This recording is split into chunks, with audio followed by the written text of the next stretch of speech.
영이 살아나는 역사가 임하게 하시고 성령의 강한 권능의 역사가 임하게 하여 주시기를 간절히 원하고 기도합니다. 하나님, 부족한 종이 섰습니다. 성령의 두루마기를 입혀주시고 야원하는 영을 부어주셔서 말씀을 강하게 선포할 수 있도록 역사하여 주시고 아버지 하나님, 우리의 혼과 영과 및 관절과 골수와 생각과 마음을 아버지 찔러 쪼개시고 변화시켜 주시기를 원하며 우리의 맡은 사명을 잘 감당할 수 있도록 주여 역사하여 주옵소서. 모든 영광을 주께 올려드리며 예수님의 이름으로 기도드렸사옵나이다. 아멘.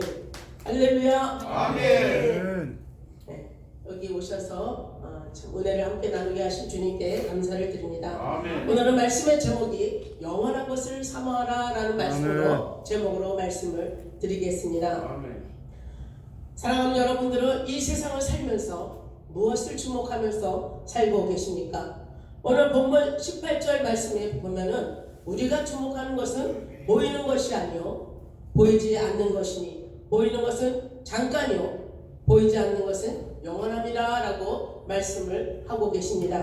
아멘. 이 세상은 우리의 눈으로 볼 수 있지만은 저 천국 하나님의 나라는 우리의 눈으로 보이지 않는 영적인 세계입니다. 진정한 참 지혜자는 보이지 않는 것을 주목하며 사는 자들입니다. 무슨 말입니까? 보이는 것은 잠깐이요 보이지 않는 것은 영원한 것이기 때문입니다. 우리의 인생은 70이요 강건하면 80이라고 시편 기자는 말씀하고 있습니다. 그러나 요즘은 의술이 뛰어나서 100세의 시대를 살고 있습니다. 그러나 아무리 의술이 발달하고 과학이 발달할지라도 죽지 않는 사람은 단 한 명도 없습니다. 여러분들이 잘 아시지만 현대 그룹 회장의 정주영 씨도 있고 또 삼성그룹의 회장이었던 이건희 씨도 있지만은 그들이 가진 것이 많고 무엇이든 할 수 있는 그런 능력이 있었지만은 그들은 죽음 앞에 속수무책이었습니다. 그들이 아무리 오래 살려고 좋은 것을 먹고 또 젊은 사람의 피를 수혈을 받는다 할지라도 그들은 죽을 수밖에 없습니다. 그것이 하나님의 이치입니다. 우리가 육신의 죽음을 맞이하는 날 우리는 영원한 세계를 들어갑니다. 히브리서 9장 27절 말씀에 한 번 죽는 것은 사람에게 정하신 것이요 그 후에는 심판이 있다라고 말씀하고 있습니다. 우리의 육신의 생명이 다 했다고 끝이 아닙니다. 그 후에는 심판을 받습니다. 심판자는 누구입니까? 바로 하나님이시여 예수 그리스도이십니다. 고린도후서 5장 10절 말씀을 보면 이는 우리가 다 반드시 그리스도의 심판대 앞에 드러나 각각 선악간의 그 몸으로 행한 것을 따라 받으려 함이라 라고 말씀하고 있습니다. 사람이 죽으면 우리의 육신은 흙으로 돌아가고 우리의 영혼은 하늘나라 천국으로 하늘나라로 영원한 세계로 들어갑니다. 또한 예수를 믿지 않는 자, 그 심령에 예수가 없는 자는 지옥으로 떨어지지만은 그 심령에 예수가 있는 자는 천국에 들어가는 것입니다. 예수를 믿는다고 할지라도 우리가 예수 그리스도의 심판대 앞에 서게 되는데 선악간의 심판을 받습니다. 예수님의 말씀을 따라 살았던 자는 또 하나님이 주신 직분의 사명에 충성된 자는 주님께서 말씀하십니다. 잘하였다 충성된 종아, 내가 작은 일에 충성하였으니 내가 생명의 면류관, 의의 면류관, 영광의 면류관을 내게 씌워주리라고 말씀하십니다. 그러나 하나님의 말씀에 불순종하고 하나님이 주신 직분에 충성하지 못한 자는 악하고 게으른 종이라고 주님께서 책망하시며 부끄러움을 당하는 것입니다. 사랑하는 여러분, 천국과 지옥은 영원한 세계입니다. 인생이 길게 100년이라면 저 세상은 1000년, 만년, 억년 그 이상의 영원한 세계인 것입니다. 그렇다면 우리는 이 짧은 세상을 주목하며 사는 삶을 살아야 될까요? 아니면 영원한 세계를 주목하며 사는 자가 되어야겠습니까? 100년 동안만 잘 살고 싶습니까, 여러분? 아니면 영원한 삶을 잘 살고 싶으십니까? 우리는 영원한 세계를 선택할 줄 아는 지혜로운 자가 되시기를 바랍니다. 미련한 자들은 세상의 전부인 줄 압니다. 아멘. 우리는 지혜로운 자가 되어 영원한 세계를 준비하며 살아가는 자가 되시기를 바랍니다. 사단은 이 세상을 바라보며 살라고 유혹을 합니다. 그래서 세상을 화려하고 또 현란하고 쾌락 있고 스릴 있게 만듭니다. 이 세상에 얼마나 재미있는 것이 많고 좋은 것이 많고 먹을 것이 맛있는 것이 많습니까? 사단은 거기에 정신을 빠뜨려 시간을 허비하게 만들어서 하나님 앞에 갔을 때 칭찬과 상과 면류관을 받지 못하도록 하는 것이 사단의 전략입니다. 사단의 전략은 두 가지입니다. 첫 번째는 예수를 어떻게 하면 믿지 못하도록 방해하는 것입니다. 두 번째 전략은 예수를 믿지만은 적당하게 또 안일하게 그리고 충성하지 못하도록 그렇게 게으르게 살게끔 만드는 것이 사단의 전략입니다. 사단은 거짓말쟁이요, 이간질하는 자요, 속이는 자요, 빼앗고 도둑질하는 자요, 망하게 하는 자입니다. 우리가 잘 되는 것을 배가 아파 견디지 못합니다. 그래서 세상에 취해서 세상이 전부인 양 살아가게 만드는 것입니다. 영원한 세계가 있음을 망각하게 만들어 생을 마감할 때에 그때서 후회하게 만들고 하나님 앞에 설 것에 두려움에 떨게 만드는 것입니다. 사랑하는 여러분, 우리는 정신을 차리고 깨어 있기를 바랍니다. 에베소서 5장 15절에서 16절 말씀에 그런즉 너희가 어떻게 행할 것을 자세히 주의하여 지혜 없는 자같이 하지 말고 오직 지혜 있는 자같이 하여 세월을 아끼라. 때가 악하니라. 그러므로 어리석은 자가 되지 말고 오직 주의 뜻이 무엇인가 이해하라고 말씀하고 계십니다. 때가 악합니다. 주님 오실 때가 가깝습니다. 지금 세상은 소돔과 고모라 때보다 노아 시대보다 더 죄가 관여하고 강팍한 시대입니다. 부모가 자식을 죽이고 자식이 부모를 죽이고 또 형제가 형제를 자매가 자매를 이웃이 이웃을 무참하게 죽이는 세상입니다. 또한 지금은 코로나 전염병이 창궐하여 많은 사람들이 전 세계적으로 죽어가고 있습니다. 또 지금도 마찬가지로 전염병이 창궐하고 있는 상황입니다. 사랑하는 여러분들, 우리는 언제 주님 앞에 설지 모릅니다. 우리는 정신을 차리고 세월을 아끼시기를 바랍니다. 하나님이 기뻐하시는 것이 무엇인가, 또 하나님 앞에 섰을 때 칭찬받고 상급받을 것이 무엇인지를 우리는 자세히 주의하여 행하시기를 간절히 바랍니다. 아멘. 16절 말씀에 우리가 낙심하지 아니하노니 우리의 겉사람은 낡아지나 라고 말씀하고 있습니다. 사랑하는 여러분들, 우리는 눈 깜짝 사이에 50살이 되었고 60이 되었고 70이 되었습니다. 이제 눈 한 번 더 감으면 주님 앞에 설 것입니다.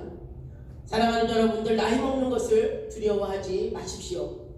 늙어가는 것을 슬퍼하지 마십시오. 육은 약하여 죽어 쓰러지지만 우리의 속사람은 날로 새로워지시기를 바랍니다. 우리의 속사람은 날로 성령이 충만하여 성령의 열매가 주렁주렁 맺혀지는 그러한 저희들 되기를 바랍니다. 우리의 속사람을 아름답게 만드십시오. 예수님의 인격으로 예수님의 지정의를 닮아 가시기를 바랍니다. 예수 그리스도의 장성한 분량까지 성장하시기를 바랍니다. 그럴 때 영원한 세계에서 해같이 빛날 줄 믿습니다. 17절 말씀에 우리의 잠시 받는 환난은 경한 것이다 라고 말씀하고 있습니다. 이 땅에 살면서 예수 믿는 것 때문에 핍박을 받고 있습니까? 예수 믿는 것 때문에 포기하면서 살고 있는 것이 있습니까? 예수 믿는 것 때문에 손해를 보고 있지는 않습니까? 하나님의 종으로 사는 것이 힘들고 버겁습니까? 성경은 잠시 받는 환난이라고 말씀하고 있습니다. 경한 것 아주 지극히 작은 것이다 라고 말씀하고 있습니다. 하나님 나라에 들어가서 하나님께 주시는 영광의 중한 것에 비하면 아무것도 아니라고 말씀하고 계십니다. 믿음의 조상 아브라함은 하나님께서 너의 본토 친척 아비 집을 떠나 내가 내게 지시할 땅으로 가라고 하셨을 때 지금까지 누렸던 모든 것을 버리고 약속의 땅을 향하여 나아갔습니다. 더 나은 본향 천국을 사모하며 믿음으로 떠났습니다. 아브라함은 이 땅에서 외국인이요 나그네로 살았습니다. 아브라함 하나님께서 축복하셔서 땅과 가축과 노비가 힘이 많았습니다. 그래서 아름답고 견고한 성을 지어서 세력을 떨치며 살 수 있는 그런 부를 가지고 있었습니다. 그렇지만 아브라함은 그렇지 않았습니다. 천막을 짓고 살았습니다. 왜 그렇습니까? 그는 이 땅에 안주하고 살고 싶지 않았기 때문입니다. 언제든지 주님께서 부르시면 아멘하고 본향을 향해 갈 준비를 늘 하고 있었던 것입니다. 위대한 지도자 모세는 바로의 공주의 아들이라는 칭함을 받기를 거절하고 화려한 애굽의 궁전의 생활을 버리고 하나님의 백성과 고난받기를 잠시 죄악의 낙을 누리는 것보다 더 좋아한 것은 상 주시는 이인 하나님을 바라봤기 때문입니다. 보이지 않는 하나님의 나라에서 주실 상급을 바라봤기 때문에 그는 고난을 자처했던 것입니다. 사도 바울은 말씀합니다. 내가 선한 싸움을 싸우고 나의 달려갈 길을 마치고 의의 믿음을 지켰으니 이제 후로는 나를 위하여 의의 면류관이 예비되었으므로 주 곧 의로우신 재판장이 그날에 내게 주실 것이니 내게만 아니라 주의 나타나심을 사모하는 모든 자에게니라 라고 고백을 합니다. 사도 바울이 얼마나 많은 사람들에게 복음을 전했습니까? 또 사도 바울이 1차, 2차, 3차 전도여행을 다니면서 얼마나 많은 교회를 세우고 또 하나님의 나라를 확장했습니까? 이제 그만 쉴 만도 한데도 사도 바울은 말합니다. 주님 부르시는 날까지 생명이 닿는 날까지 복음을 위해서 내가 달려가겠다라고 이렇게 고백을 합니다. 또한 초대교회 성도들은 예수님 때문에 생명을 구차히 여겼습니다. 그래서 투구를 켜서 죽임을 당하기도 하고 돌에 맞아 죽기도 하고 화형을 당하기도 하고 목이 잘리는 순교를 마다하지 않았습니다. 왜 그렇습니까? 그것은 영원한 것을 바라봤기 때문입니다. 지극히 크고 영원한 영광에 처한 것을 세상 것과 비교할 수 없었습니다. 지금 이 시대에도 순교가 일어나고 있습니다.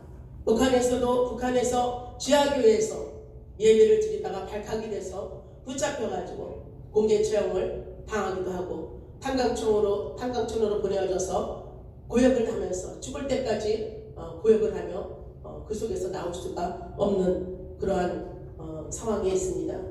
또한 중동과 아프리카의 이슬람 극단주의자들이 기독교인들을 핍박하고 또 예배드리는 곳에 가서 예배당에 불을 질러서 그 속에 있는 성도들을 다 태워 죽이고 또 예수 믿는 자들을 착출해서 목을 자르고 사지를 잘라서 던져버리고 총을 무참하게 쏴서 벌집을 만들고 또 불에 태워서 화형을 시키는 이런 일들이 지금도 이 시대에 일어나고 있습니다.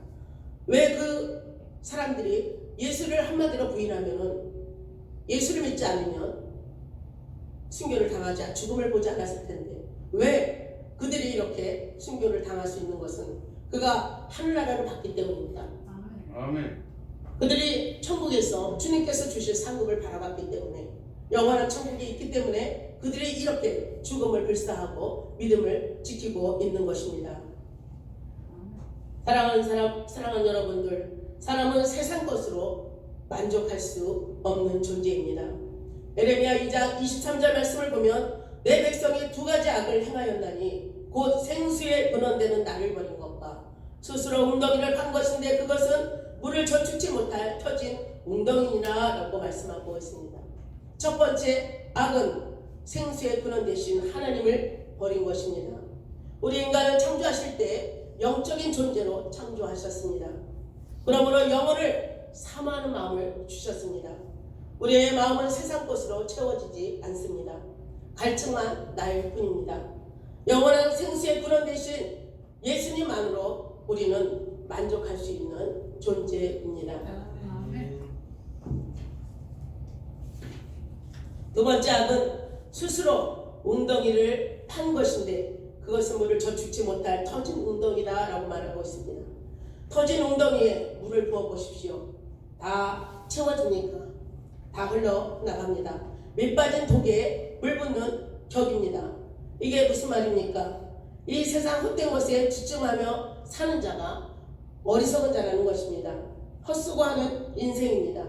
우리가 세상에서 안 먹고 안 쓰고 아끼고 아껴서 열심히 저축하여 쌓아 놓았다 할지라도 죽을 때 한 푼도 가져갈 수 없습니다.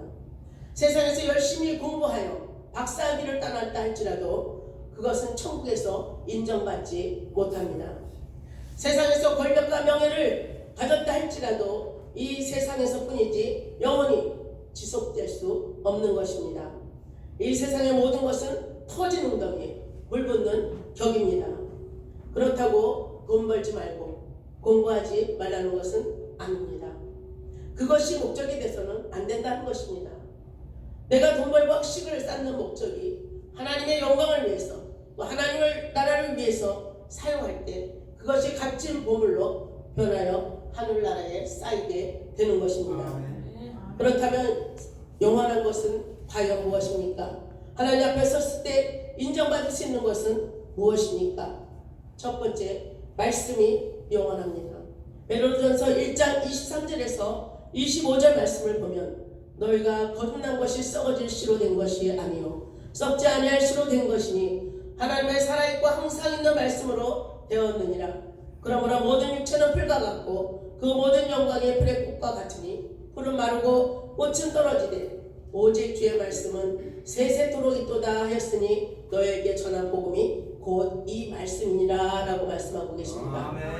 하나님의 말씀은 항상 살아있고 창세전부터 세세토록 있습니다. 성경 말씀의 1.1획도 없어지지 아니하고 다 이루어지는 것입니다. 천지는 다 없어지지만 하나님의 말씀은 없어지지 않습니다. 하나님의 말씀은 영원합니다. 두 번째, 영원한 것은 하나님이 영원하십니다. 알페와 오메가 되시는 하나님, 처음과 나중이 되시는 분이 성삼위일체 하나님이십니다. 하나님께서는 천지 만물 창조하기 전부터 계신 분이시오. 모든 만물을 창조하시고 다스리시고 계시는 살아계신 전능하신 하나님이십니다. 지금도 시퍼렇게 살아 역사하시는 그런 하나님이십니다. 이사야 40장 28절에 보면 너는 알지 못하느냐 듣지 못하였느냐 영원하신 하나님 여호와 땅 끝까지 창조하시는 이는 피곤치 않으시며 곤비하지 않으시며 명철이 한이 없으시되라고 말씀하고 계십니다. 하나님은 영원토록 계신 분이시고 또 하나님의 열심으로 모든 것을 이루고 계십니다. 세 번째, 영원한 것은 영원히 영원합니다. 인간은 하나님의 형상대로 지음을 받았기 때문에 영원한 존재입니다. 아담을 지으시고 그 코에 생기를 넣어서 생명이 되었습니다. 그러므로 우리는 영적인 영원한 존재가 되었습니다. 그러므로 한 영혼이 얼마나 중요하며 천하보다도 귀한 자라는 것을 우리는 절감해야 될 것입니다. 하나님을 믿고 하나님의 말씀을 따라 행하는 자가 영원한 삶을 누리게 되며 지극히 크고 영원한 영광에 중한 것, 다시 말해서 하나님 앞에 설 때 칭찬과 상급과 면류관을 받을 수 있는 것입니다. 왜 예수님께서 이 땅에 오셔서 십자가에서 못 박혀 그 참혹한 죽음을 당하셨습니까? 영원한 세계가 있기 때문입니다. 이 땅이 전부가 아니고 천국과 지옥이 있기 때문에 하늘 보좌 버리시고 이 땅에 내려오셔서 채찍과 가시면류관과 또 십자가에 못 박혀 피 흘려 죽으셨습니다. 우리를 영원한 천국에서 영생을 누리게 하기 위해서 우리를 꺼지지 않는 지옥불에서 건지기 위해서 예수님은 우리의 대신 형벌을 받으셨습니다. 이 영원한 삶이 아니면 예수님께서 이 땅에 오실 이유가 없으신 것입니다. 보이지 않는 영원한 세계가 실제로 존재하기에 예수님은 생명을 버리셨습니다. 보이지 않는 영원한 세계를 주목하는 자는 인생의 방향이 결정됩니다. 인생은 딱 두 갈래입니다. 한 길은 지옥으로 가는 길이요, 한 길은 천국으로 가는 길입니다. 지옥은 넓은 문으로 들어가는 것이고 천국은 좁은 문으로 들어가는 길입니다. 지옥으로 들어가는 길은 넓고 편하고 내 정욕대로 내 마음대로 사는 길이지만 그 길 끝에는 지옥불로 떨어지는 것입니다. 그러나 천국으로 들어가는 좁은 문은 그 길이 좁고 협착하여 비록 힘들고 고달플지라도 그 길은 구원의 길이요 생명의 길이요 천국으로 들어가는 영생의 길인 것입니다. 모든 사람이 태어나서 인생의 길을 걸어가지만 천국으로 향해 가는 사람이 있고 지옥을 향해 가는 사람들이 있습니다. 아무리 많이 배우고 아무리 많은 학식을 가지고 많은 돈을 가지고 또 많이 이 세상에서 성공할 할지라도 그 속에 예수가 없으면 그는 지옥으로 가는 불쌍한 인생인 것입니다. 그러나 가난하고 가진 것이 없고 볼품이 없고 또 부족할지라도 그 심령에 예수가 있으면 그는 천국으로 가는 의인이요 복 있는 자인 것입니다. 이것은 엄청난 차이인 것입니다. 사랑하는 여러분, 저희들도 내가 그 길이요 진리요 생명이신 예수 그리스도를 믿음으로 또 영접하였으므로 천국을 향해 가는 순례자인 것을 믿습니다. 또 영원을 것을 사모하는 자는 위에서 부르신 부름의 상을 위해 달려갑니다. 빌립보서 3장 13절에서 14절 말씀에 형제들아 나는 아직 잡은 줄로 여기지 아니하고 오직 한 일 즉 뒤에 있는 것을 잊어버리고 앞에 있는 것을 잡으려고 표대를 향하여 그리스도 예수 안에서 하나님이 위에서 부르시는 부름의 상을 위해 달려간다라고 말씀합니다. 바울의 목표와 소망은 오직 천국에 들어가 주님이 주시는 상급을 받는 것입니다. 그러므로 바울은 자기가 가지고 있는 모든 것, 가문, 학벌, 지식, 명예, 부를 다 배설물로 여기고 오직 복음을 전하여 영혼을 살리는 사명을 다하고 천국의 면류관을 받기 위하여 전력 질주한 것입니다. 사랑하는 여러분, 우리들도 부지런히 열심히 전도하고 또 주신 사명에 죽도록 충성하여 천국에서 빛나는 새만포 옷을 입고 면류관을 쓰고 주님과 함께 영원토록 영생 공락을 누리는 저와 여러분들 되기를 간절히 바랍니다. 세 번째는 우리가 영원한 것을 사모하는 자는 영혼을 살리는 데 헌신합니다. 수없이 강조하지만 사람이 죽으면 끝나는 것이 아니라 그 영혼은 영원토록 존재합니다. 천국이냐 지옥이냐 장소만 다를 뿐입니다. 영혼을 사모하는 자는 영혼의 중요성을 절감합니다. 감사하게도 그 영혼이 천국에 들어가면 다행이지만은 지옥에 떨어진다면 그것만큼 가슴 아픈 일이 어디 있겠습니까? 지옥 유황불 속에서 뜨거워 이를 갈고 죽고 싶어도 죽지 못하고 몸이 오징어 마냥 돌아가는 그 영원히 반복되는 고통은 저주 중에서도 저주입니다. 이곳에 가지 못하도록 천국의 영원한 평안과 쉼을 주시기 위해서 예수님께서는 십자가에 매달려 죽으셨습니다. 이 땅에 사는 70년 80년 세월도 고생과 고통의 연속이었는데 죽어서도 지옥에 떨어져서 불고덩이 속에서 고통을 당하며 사단마귀 귀신이 갇힌 무적영성에서 영원히 산다면 그것만큼 불쌍한 인생이 어디 있고 또 얼마나 무섭고 두렵겠습니까? 우리는 이 지옥에 한 명이라도 들어가지 못하도록 복음을 전하고 영혼을 살리는 일에 매진해야 될 것입니다. 다니엘서 12장 3절 말씀에 지혜 있는 자는 궁창의 빛과 같이 빛날 것이요 많은 사람을 옳은 대로 돌아오게 한 자는 별과 같이 영원토록 빛나리라 라고 말씀하고 있습니다.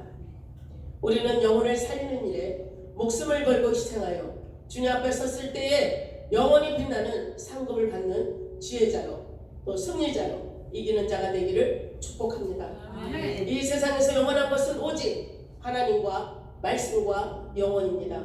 마지막 때 하나님께서 이 땅을 불로 심판하실 때 모든 것은 불에 다 사라지지만 영원히 존재하는 것은 하나님과 말씀과 영혼만이 영원한 것입니다. 그러므로 헛된 것을 쫓아 살지 마시고 영원한 것을 위해 생명을 다 바쳐 일하는 저와 여러분들이 되기를 간절히 바라며 말씀을 마치겠습니다.